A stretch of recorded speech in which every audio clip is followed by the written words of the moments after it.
ان المساجد للہ فلا تدعوا مع اللہ احد. اب دیکھیے ہمارے یہ فرشتے یہاں بیٹھے ہیں نا، ہم کہہ سکتے ہیں ذرا بھائی میرا یہ کام کر دینا؟ نہیں کہہ سکتے. جبرائیل کو پکار سکتے ہیں، اے جبرائیل ذرا میرا یہ کام کر دینا؟ نہیں. وہ عالم غیب کی شے ہے. کسی ولی اللہ کی روح کو پکار کر کہنا کہ میری یہ مشکل دور کر دے؟ نہیں. اللہ سے کہیں، اللہ کو پکارے، اللہ جس کے ذریعے سے چاہے آپ کی ضرورت پوری کر دے. اس ضمن میں میں کہوں گا کہ شاہ ولی اللہ دہلوی نے ایک بات کہی ہے، اگرچہ مجھے اس کی کوئی دلیل اپنے طور پر انڈیپینڈنٹلی کتاب و سنت میں نہیں ملی ہے، لیکن شاہ صاحب کا ایک مقام مرتبہ ہے جو میری نگاہ میں بہت بلند ہے. میرے نزدیک دو عظیم شخصیتیں عالم اسلام کی، امام ابن تیمیہ اور امام غزالی کو جمع کریں تو شاہ ولی اللہ بنتے ہیں. اتنی عظیم شخصیت. انہوں نے یہ لکھا ہے کہ جو اللہ کے برگزیدہ بندے ہوتے ہیں، اولیاء اللہ، اللہ تعالیٰ ان کی ارواح کو ان کے فوت ہونے کے بعد ملائکہ کے طبقہ اسفل میں شامل کر دیتے ہیں، اور وہ بھی جس طرح وہ ملائکہ اللہ کے احکام کی زمین میں تنفیذ کر رہے ہیں وہ بھی اسی کام میں لگ جاتے ہیں. میں نے عرض کیا کہ میرے پاس انڈیپینڈنٹلی کوئی دلیل نہیں ہے اس کے حق میں، لیکن شاہ صاحب کا فرمانا خود میرے لیے ایک درجے میں دلیل ہے. لیکن یہاں ایک تو یہ نوٹ کرنے کا، ملائکہ کا طبقہ اسفل، ملائکہ کا سب سے نچلا طبقہ، اور اللہ کے حکم کی تنفیذ کرتے تو فرشتے کر رہے ہیں، وہ بھی ہوں. ہمیں سے کیا غرض ہے؟ ہم نہ فرشتے کو پکار سکتے ہیں اور نہ کسی ولی اللہ کو پکار سکتے. پکارو اللہ کو. قال ربکم ادعونی استجب لکم ان الذین یستکبرون عن عبادتی سیدخلون جہنم داخرین. تمہارا رب کہتا ہے مجھے پکارو، مجھ سے مانگو، میں تمہیں دوں گا، تمہاری دعا سنوں گا، قبول کروں گا. اور جو بربنائے تکبر مجھ سے نہیں مانگتے وہ جہنم میں داخل ہوں گے، ذلیل و خوار ہوں گے. حضور نے ایک بات، مجھے متن یاد نہیں ہے، بہت پیاری فرمائی. دیکھو انسانوں سے تم مانگتے ہو کچھ تو ایک دفعہ تو اس کے ماتھے پر، تیوری پر بل پڑ ہی جاتا ہے، یہ کیوں میرے سامنے ہاتھ سوال کیا، کیوں مجھ سے مانگ رہا ہے، چلیے بعد میں کچھ وہ دے ہی دے. ناگوار گزرتا ہے. ارے اس سے مانگو جو کہتا ہے کہ مجھ سے مانگو اور میں دوں گا. وہ نہ مانگنے پہ ناراض ہے، اس سے نہیں مانگتے. رات کے آخری ساعتوں میں، یا جسے آپ کہتے ہیں the small hours of the morning، حدیث میں آتا اللہ نزول اجلال فرماتے، جس کو ہم نہیں جانتے کیسے نزول ہوتا ہے. ذات باری تعالیٰ اور اس کے متعلقات کے بارے میں جو بات آ گئی قرآن میں، حدیث میں، وہ ہم مانتے ہیں. کیسا یہ ہم نہیں جانتے. اس کا ہاتھ ہے کیسا ہے ہم نہیں جانتے. اس کا چہرہ ہے کیسا ہے ہم نہیں جانتے. اس کی ساق ہے، اس کی پنڈلی ہے کیسی ہے ہم نہیں جانتے. وہ سنتا ہے کیسے سنتا ہے ہم نہیں جانتے. کیا اس کے کان ہیں؟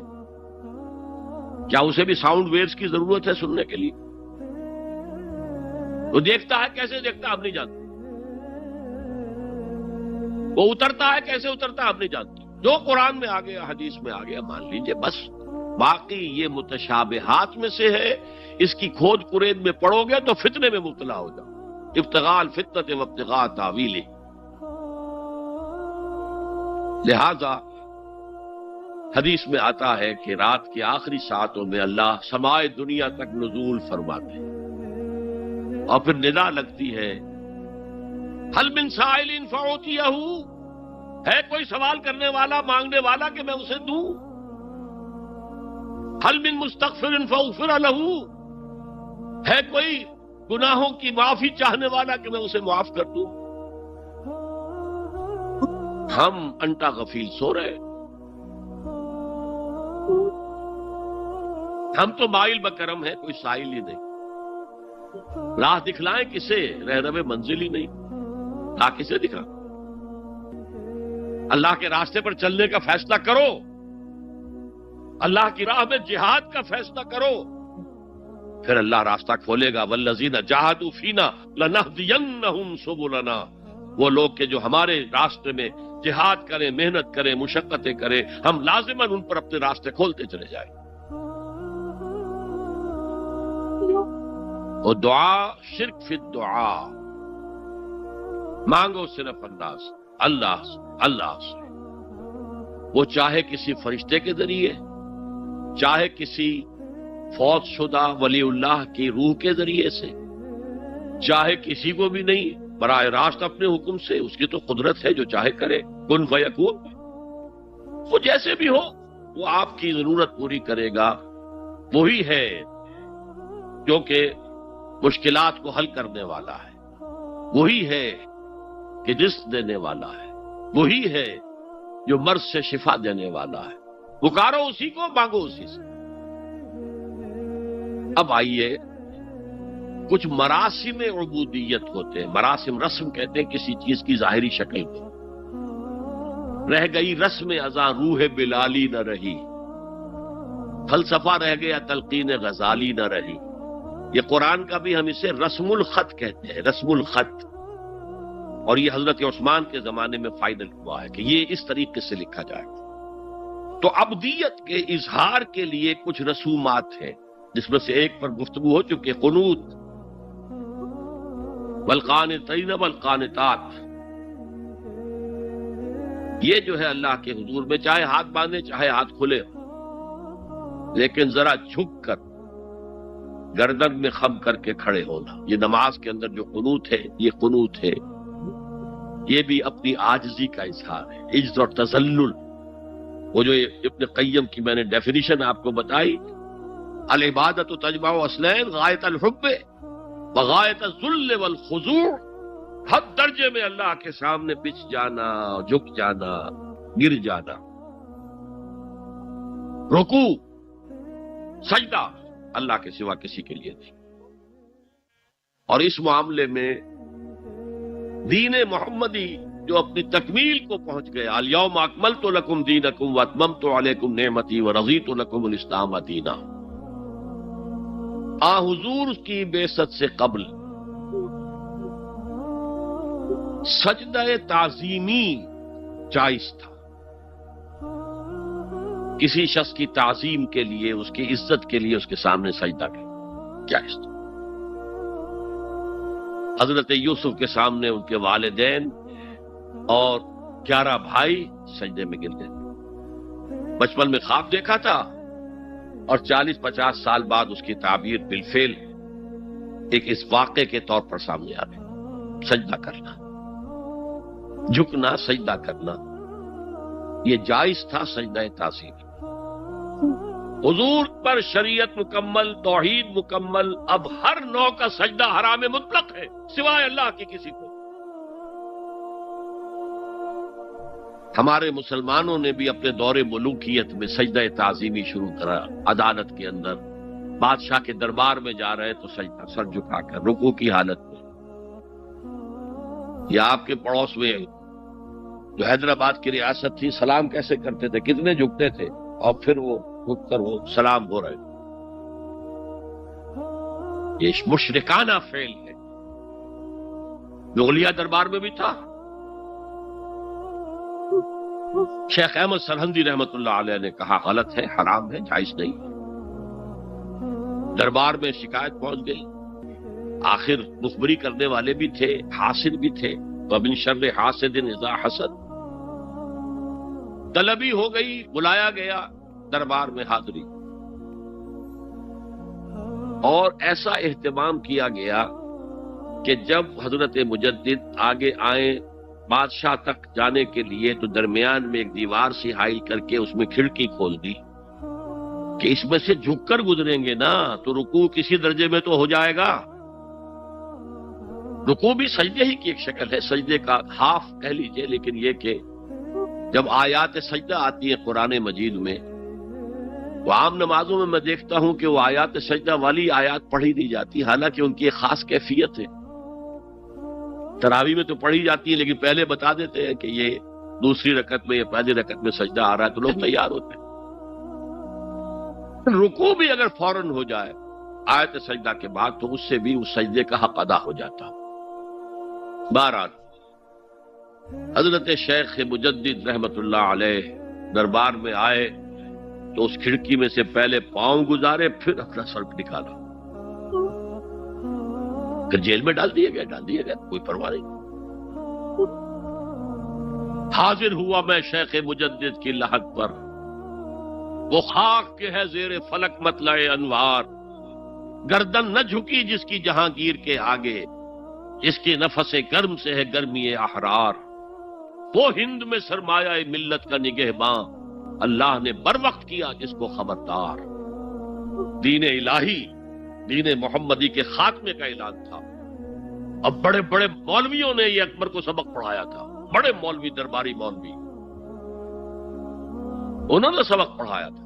اللہ کا ایک دن 1000 برس کا ہوتا ہے، اور اللہ کا ہر معاملہ 1000 سال تک ہوتا ہے۔ اب 1000 سال ہو گئے محمد کی رسالت کو، ان کی رسالت کا دور ختم صلی اللہ علیہ وسلم۔ اب دوسرا 1000 سال، اسی لیے الف ثانی کہتے ہیں نا، الف ہزار کو کہتے ہیں الف ثانی۔ یہ دوسرا 1000واں سال جو شروع ہو گیا ہے، اس میں ایک نئے دین کی ضرورت ہے، وہ دین اکبری ہے، دین الہی ہے۔ اور دین الہی کیا تھا؟ یہ ایک بہت بڑی سیاسی تدبیر تھی، اصل میں بہت بڑی سیاسی تدبیر، اور اس کا ظہور بعد میں بھی ہوا ہے ہندوستان کی سرزمین میں۔ وہ یہ کہ ہندوستان کی ترقی میں جو چیز سب سے بڑی رکاوٹ ہے وہ مذہبی اختلافات ہیں۔ لہذا ایسا کرو، سارے مذاہب جو ہیں اسے ہاون دستے میں ڈالو، کوٹ کوٹ کے چورا چورا کر کے بناؤ صفوف، اور یہ مذہب سب کا ہو جائے تو مذہبی اختلافات ختم ہو جائے۔ دوسری بات ان کی سمجھ میں یہ آ گئی کہ اصل میں اختلاف رسالت اور شریعت کی بنیاد پر ہوتے ہیں، لہذا دین الہی، بس خدا کو مانو، بس رسالت وغیرہ کو چھوڑو۔ خدا تو سب کا رب ہے، اسے آپ پرماتما کہہ لے، مہادیو کہہ لے، جو چاہے کہہ لے، اللہ کہہ لے، رام کہہ لے، قل ادعوا اللہ الرحمن ایما تدعوا فلہ الاسماء الحسنی۔ قرآن کہتا ہے تم اللہ کہہ کر پکار لو یا رحمان کہہ کر پکار لو، جس کو بھی تم پکار رہے ہو یہ جان لو کہ تمام اچھے نام اسی کے۔ یہ فلسفہ تھا بہت گہرا، وہ جاہل تھا، ان پڑھ تھا، لیکن بہت بڑا سیاستدان تھا اکبر، اس میں کوئی شک نہیں۔ لیکن یہ کہ اگر ایک حکومت، اور جو سب سے بڑا مغل اعظم جس کو کہتے ہیں، اس کے زمانے میں مسلمانان ہند جو ہیں سیاسی اعتبار سے اپنے عروج پر تھے، لیکن دینی اعتبار سے پاتال کا معاملہ آ گیا تھا، دین محمدی ختم۔ 1000 سال کا ایک دن ہے اور وہ ختم ہو چکا۔ اللہ نے اٹھایا مجدد الفسانی رحمت اللہ علیہ، اور ان کی درویشانہ مساعی کے ذریعے سے، اب دیکھیے اس زمانے میں تصوف کے ذریعے سے سب سے بڑا شرک آ رہا تھا، وحدت الوجود کی ایسی تعبیرات ہو رہی تھی جو ہماوست بن گئی تھی۔ ہماوست اور وحدت الوجود کے درمیان تو زمین آسمان کا فرق ہے۔ ہماوست میں کائنات حقیقی ہے، خدا اس میں حل ہو چکا ہے، اس کے اندر ظاہر ہو گیا، اور وحدت الوجود میں وجود حقیقی صرف اللہ کا، اس کائنات کا وجود کوئی ہے ہی نہیں حقیقت میں، لیکن یہ ختم ہو رہا تھا۔ اس پہلو سے مجدد الف ثانی کے مجدد اعظم کو اللہ نے کھڑا کیا۔ شیخ احمد حضرت عمر کی اولاد سے تھے، فاروقی تھے، شاہ ولی اللہ بھی فاروقی تھے، رگے فاروقیم کہتے ہیں شیخ احمد صدی، میری فاروقی رگ پھڑکتی ہے اس پر۔ اس کے نتیجے میں وہ دین الہی کا خاتمہ ہوا۔ بعد میں ہمارے ہاں یہ آیا ہے ہندوستان میں برہمو سماج، برہمو سماج، اور گاندھی جی بھی اسی فلسفے کے قائل تھے، وحدت ادیان کے۔ اور یہ سیاسی اعتبار سے بہت اونچی ذہنی سطح کی غمازی کرنے والی بات ہے کہ ہندوستان کے اندر کے یہ مذہبی اختلافات کو اگر ہم کسی طرح کھرل کر کے ختم کر دیں ہاون دستہ میں ڈال کے کر دیں تو پھر یہ کہ یہاں ترقی ہی ترقی۔ بہرحال سجدہ، گردن نہ جھکی جس کی جہانگیر کے آگے، جس کے نفس گرم سے ہے گرمی احرار، وہ ہند میں سرمایہ ملت کا نگہباں، اللہ نے بر وقت کیا جس کو خبردار۔ تو ہم نے شرک فی العبادت میں پہلے بات کی شرک فی الاطاعت۔ انفرادی سطح پر نفس معبود، اجتماعی سطح پر عوام کی حاکمیت، بدترین شرک اس دور کا، عظیم ترین شرک۔ اتنے بڑے پیمانے کا شرک کبھی نہیں ہوا دنیا میں۔ اس کے بعد شرک فی المحبت، مال کی محبت، تعس عبد الدینار و عبد الدرہم، وطن کی محبت یا کسی اور شے کی محبت، اگر وہ اللہ کی محبت کے برابر بھی آ جائے، بڑھ جائے تو اور بھی بڑی بات کہنی پڑے گی، لیکن ہمارے پاس شرک سے اوپر کی اصطلاح کوئی نہیں۔ پھر شرک دعا، اللہ کے سوا کسی اور سے حاجت روائی کے لیے، مشکل کشائی کے لیے پکارنا کسی۔ پھر شرک فی المراسم العبودیہ، قنوت ہے، رکوع ہے، سجود ہے، یہ ذل والخضوع کی، کسی کے سامنے جھک جانے کی ایک علامت ہے، سمبل ہے۔ اب آخری ہے اس میں اخلاص، اور اخلاص کی ضد کیا ہے؟ ریاکاری۔ کوئی عبادت اگر دکھاوے کے لیے کی جائے وہ شرک، یہ شرک خفی کہلاتا ہے۔ مال کی محبت کا شرک بھی شرک خفی ہے، نفس کی اطاعت کا شرک بھی شرک خفی ہے، اور یہ سب سے خفی شرک ہے۔ حضور نے فرمایا صلی اللہ علیہ وسلم، من صلی یرائی فقد اشرکا ومن صام یرائی فقد اشرکا ومن تصدق یرائی فقد اشرکا۔ جس نے دکھانے کے لیے نماز پڑھی اس نے شرک کر لیا، جس نے دکھاوے کے لیے روزہ رکھا اس نے شرک کر لیا، جس نے دکھاوے کے لیے خیرات کی، صدقات دیے، وہ شرک کر چکا۔ قد اشرکا، قد اشرکا، یہ عربی کے مزاج سے واقفیت ہو، فعل ماضی پر قد جو ہے تو وہ پرفیکٹ ٹینس بن جاتا ہے، کر چکا، وہ شرک میں ملوث ہو چکا۔ من صلی یرائی فقد اشرکا ومن صام یرائی فقد اشرکا ومن تصدق یرائی فقد اشرکا۔ اور تجزیہ کر کے یہاں تک بتایا کہ اگر کوئی شخص نماز پڑھ رہا ہو اور جب وہ یہ دیکھے کہ کوئی اسے دیکھ رہا ہے تو اپنے سجدے کو طویل کر دے تو یہ شرک ہے۔ فرض کیجئے 5 سیکنڈ کا سجدہ وہ کر رہا تھا، اب اس نے 7 سیکنڈ کا کیا ہے، یہ 2 سیکنڈ کس کے لیے؟ اس ایک سجدے کے 2 مسجود ہو گئے، تو 5 سیکنڈ کا سجدہ تو اللہ کے لیے، 2 اس کے لیے شرک ہو گئے۔ ایک اور بات فرمائی صلی اللہ علیہ وسلم، شرک خفی کو پہچاننا اور دیکھنا اتنا ہی مشکل ہے جتنا کہ کسی سیاہ شب میں، تاریک رات میں، کسی سیاہ پتھر پر چلنے والی سیاہ چیونٹی کو دیکھنا مشکل۔ تشبیہ کا بلاغت اور فساد کی انتہا ہے، جیسے میں نے عرض کیا تھا کہ ایک جوڑے کی 2 جوتیوں کے مابین جو مشابہت ہے امت مسلمہ اور سابقہ امت بنی اسرائیل کی، ان کے اوپر جو حالات وارد ہوئے ان میں وہی مشابہت۔ تاریک شب ہے، سیاہ پتھر ہے، اس پر سیاہ چیونٹی رینگ رہی ہے، جتنا اس کو دیکھنا مشکل ہے اتنا ہی شرک خفی کو پہچاننا مشکل۔ کدھر کدھر سے آپ پر حملہ آور ہو جائے گا، کدھر کدھر سے آ کر آپ کی عبادت میں، آپ کی توحید میں نقب لگائے گا، اس کا آپ کو اندازہ ہو نہیں سکتا۔ بڑا مشکل ہے، بہت زیادہ چوکس رہنے کی ضرورت ہے۔ اور اس کا علاج بتایا گیا ہے خاص طور پر عبادات کے ضمن میں، کہ کچھ نہ کچھ عبادت نفل بھی کی جائے، اور نفل عبادت اس طور سے کی جائے کہ کسی کو پتہ نہ چلے۔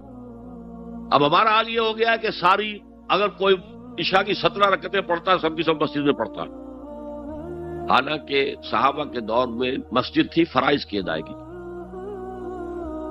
باقی جا کر نماز گھر میں پڑھو گے وہ افضل ہے، اور نوافل تو خاص طور پر اگر کسی کو تہجد کی توفیق ہو گئی ہے تو کسی نہ کسی طرح ڈھنڈورا پیٹے گا، اسے جی کیا کرے میں رات کو جاگنا ہوتا ہے، طبیعت جو ہے بڑی بھاری رہتی ہے، ہو گیا اپنا ڈھنڈورا پیٹ دیا، تو اس سے تو مرض اور دو آتشا ہو جائے گا، ریاکاری اور بڑھ جائے گا۔ اسی طریقے سے صدقات نافلہ فرمایا ایسے دو کہ داہنا ہاتھ جو کچھ دے بائیں ہاتھ کو پتہ نہ چلے، کسی کو پتہ نہ چلے، اس سے وہ ریاکاری کی جڑیں کٹتی ہیں، ریاکاری کی جڑیں جو ہیں دل کے اندر سے کٹتی ہیں، یہ علاج ہے ریاکاری کا، لیکن ریاکاری شرک ہے۔ اب میں آخری بات پر آ رہا ہوں، آپ نے سوچا ہوگا کہ اس تجزیے کے تحت تو ہر گناہ جو ہے ادنا سے ادنا گناہ بھی شرک ہے۔ فجر کی نماز کے وقت اگر اٹھ کے نہیں گئے اور چادر یا کمبل کو سیدھا کر کے لیٹ گئے تو یہ شرک ہے، پھر کون سے گناہ ہے جو اللہ معاف کرے گا؟ یہ جو میں نے آیت آپ کو 2 دفعہ جو آئی ہے سورہ نساء میں سنائی، ان اللہ لا یغفر ان یشرک بہ ویغفر ما دون ذلک لمن یشاء، اللہ تعالیٰ اس کو تو ہرگز نہیں بخشے گا کہ اس کے ساتھ شرک کیا جائے، البتہ اس سے کم تر جس کو چاہے گا بخش دے۔ تو جان لیجئے یہ جو باریک تجزیہ میں نے کر کے بتایا ہے یہ اپنی جگہ 100% درست ہے، لیکن ان میں جو یہ چیزیں ہیں، کوئی کوتاہی ہو گئی، کوئی گناہ ہو گیا، کوئی شریعت کی مخالفت ہو گئی، نفس کے کسی اس وقت کے دباؤ میں آ کر یہ گناہ شمار ہوں گے، اگر یہ آپ کی طبیعت ثانیہ نہ بن جائے، اگر یہ آپ کی سیکنڈ نیچر بن گئے تو ایک گناہ بھی ساری تباہی لانے کے لیے کافی ہے۔ اگر آپ نے ڈیرے ڈال دیے، غلطی ہو گئی، معافی مانگو، توبہ کرو، استغفار کرو، اللہ صاف کر دے گا۔ نہیں کرو گے تو پھر ایک گناہ پر بھی دوام اگر ہو گیا اور اس گناہ نے ایک نے بھی تمہارا احاطہ کر لیا تو وہ جہنم میں خلود کی وعید قرآن میں آئی ہے۔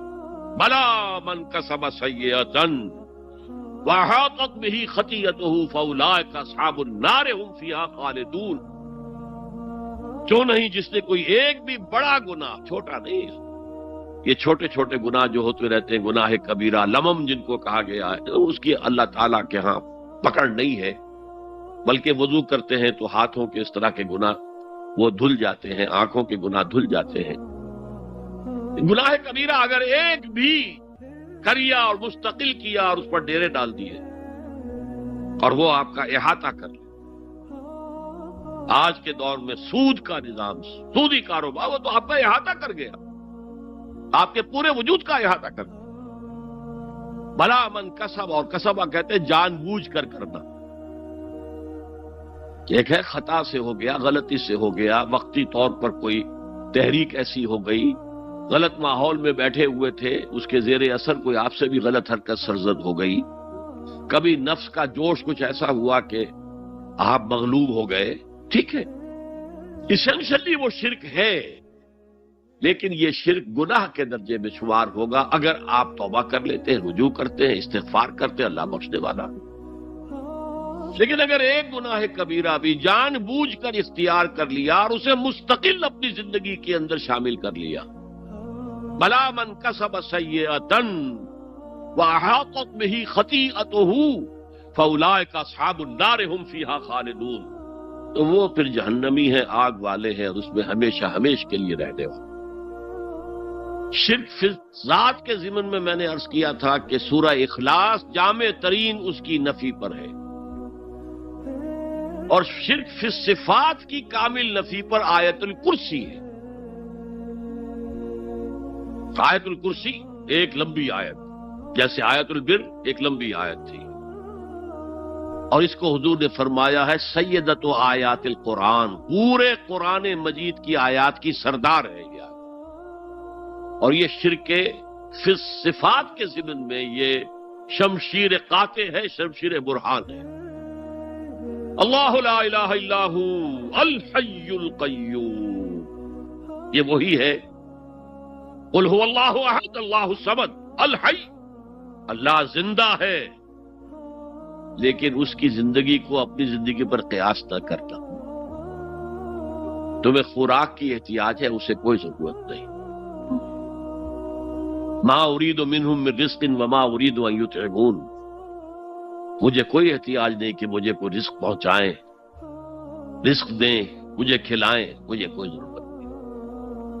پھر تمہاری حیات نیند، اونگ، تھکان، ان تمام کمزوریوں کے ساتھ ہے۔ وہ الحی ہے، اپنی ذات میں خود زندہ ہے، حیات اس کی ذاتی ہے، کسی اور نے عطا نہیں کی ہے۔ ہماری تو مستعار ہے، عمر دراز مانگ کے لائے تھے، 4 دن 2 آرزو میں کٹ گئے، 2 انتظار میں۔ اور القیوم بقیہ پوری کائنات کے لیے وہی ہے، اس کو تھامے ہوئے ہے۔